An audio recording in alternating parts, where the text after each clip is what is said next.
बताओ तेरे कह तरीका ये गोलू जी कि जब से तू सैया गैला हरियाना आ घोटल घोटात नहीं के हमारा से खाना। वाह वाह।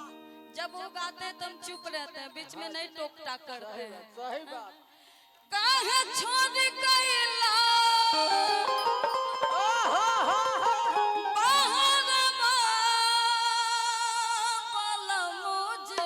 ये है गुरुजी। आज काहे छोड़ गइला बाहर बाबा मुझे। देखा सने ध्यान से रहिएगा कि काहे छोड़ गइला बाहर बाबा मुझे। लाइन मारेला देवा बाबा मुझे, लाइन मारेला देवा बाबा मुझे, लाइन मारेला देवलवा बोला मोजी, लाइन मारेला देवलवा बोला मोजी। जब से तू सैया हरियाना होटल घोटात नहीं के हमारा से खाना। काहे छोड़ गइला बाहर बाबा मुझे। आज काहे छोड़ गइला बाहर बाबा मुझे। लाइन मारेला देवरवा बाबा मुझे, लाइन मारेला देवलवा बोला मोजी, लाइन मारेला देवलवा बोला मोजी, लाइन मारेला देवलवा बोला मोजी।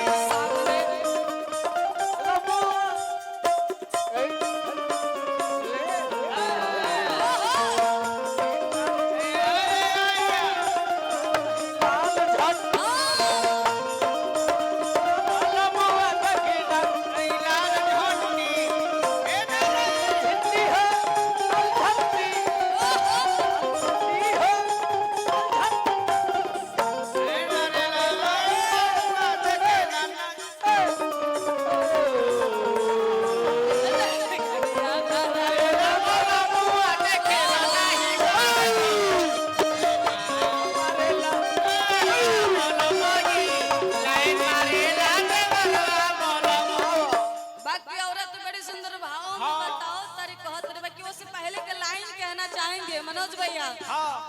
सावन आया बादल छाए, सावन आया बादल छाए, बुलबुल चहकी फूल खिले, आने वाले सब आए हैं, आने वाले सब आए हैं, लेकिन तुम कब आओगे, लेकिन तुम कब आओगे?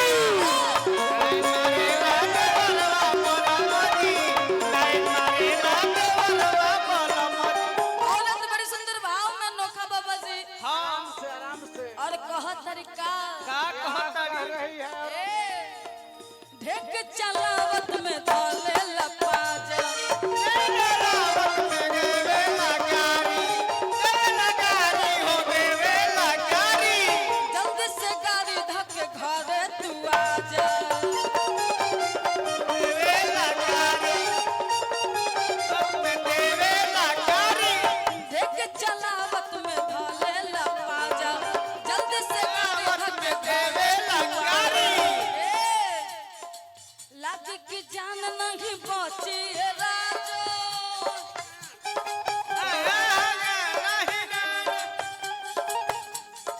मनोज भैया लाज की जान नहीं बची है राजा।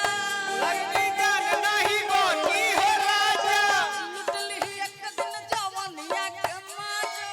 लुटनी एक दिन जवनिया के बाजा। मुश्किल में बाटे से करवा बोला मुझे। लाइन मारे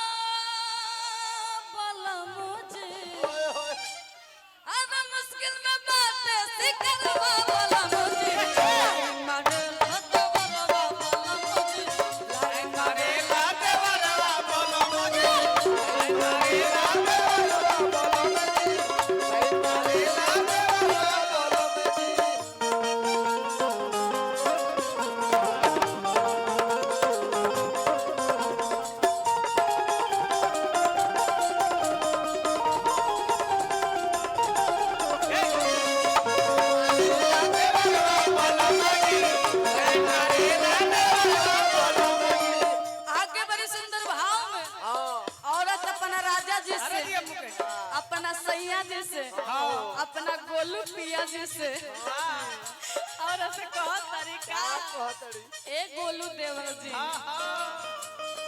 गोलू जी ऐसे भी नटखट है अगर ऐसे भी इनके तो भाभी है पता नहीं ये मजाक करते हैं कि नहीं करते मुझे नहीं करते हैं बाकी पक्का जरूर मजाक करते होंगे नहीं बाकी यही खातिर भाभी कहत तारी बड़ी सुंदर भाव में औरत बताओ तरीका ए मुकेश भैया औरत का कहत तारी जाए नहाए तकर के सजा के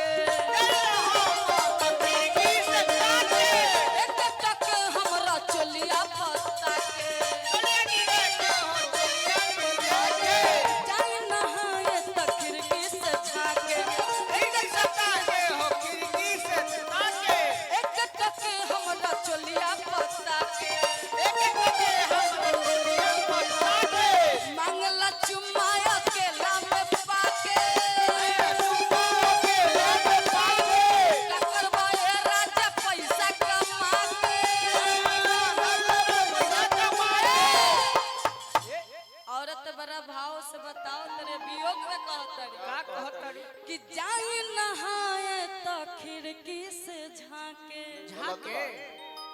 एक टके हमरा चोलिया पे ताके आ मांगल चुम्मा अकेला में पाके चापुट गुड़गुड़ का करवाए राजा अरे पैसा कमा के अमन कर मरले कटरिया बलम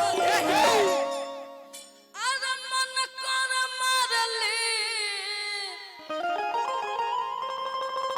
कटरिया बलम जे